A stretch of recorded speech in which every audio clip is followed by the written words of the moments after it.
সাম্প্রতিক সময়ে বাংলাদেশের নির্বাচন ও মানবাধিকার সহ নানা বিষয় নিয়ে কথা বলে আসছে যুক্তরাষ্ট্র। জাতীয় নির্বাচনের পর নতুন সরকারকে স্বাগত না জানিয়ে বরং নির্বাচন নিয়ে প্রশ্ন তোলে দেশটি। এদিকে নতুন সরকারের শপথ অনুষ্ঠানে উপস্থিত ছিলেন মার্কিন রাষ্ট্রদূত পিটার হাস। এদেশের নানা বিষয়ে যুক্তরাষ্ট্র উদ্বেগ জানালেও সরকারের সাথে কাজ করতে বদ্ধপরিকর মার্কিন সরকার। এহেন পরিস্থিতিতে এবার বাংলাদেশের মানবাধিকার নিয়ে কড়া সমালোচনা করল বাইডেন প্রশাসন। বিস্তারিত মোহাম্মদ সোহাগ বিশ্বাসের রিপোর্টে। বাংলাদেশের মানবাধিকার পরিস্থিতি নিয়ে কড়া সমালোচনা করেছে যুক্তরাষ্ট্র।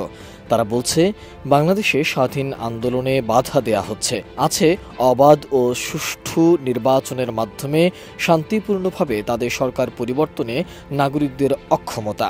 বাংলাদেশ সরকারের আছে মারাত্মক দুর্নীতি, দেশের ভিতর এবং আন্তর্জাতিক মানবাধিকার বিষয়ক সংগঠনগুলোর উপর সরকারের কঠোর বিধিনিষেধ অথবা হয়রানি করছে।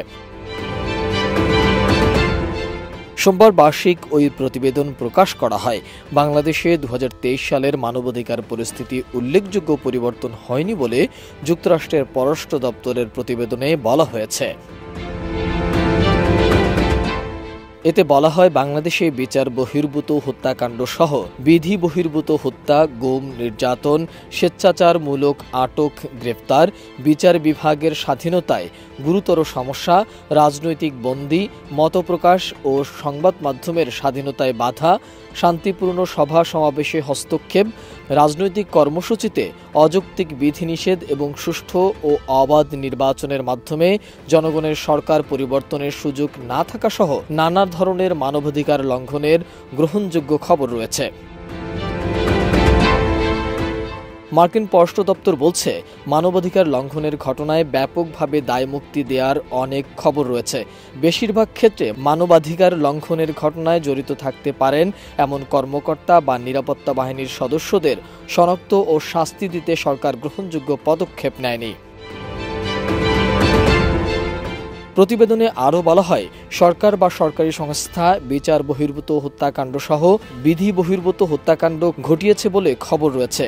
সরকার নিরাপত্তা বাহিনীর সদস্যদের হাতে মোট কতজন নিহত হয়েছে সে সংখ্যা প্রকাশ করেনি, আবার ঘটনাগুলো তদন্ত স্বচ্ছ পদক্ষেপ নেয়নি।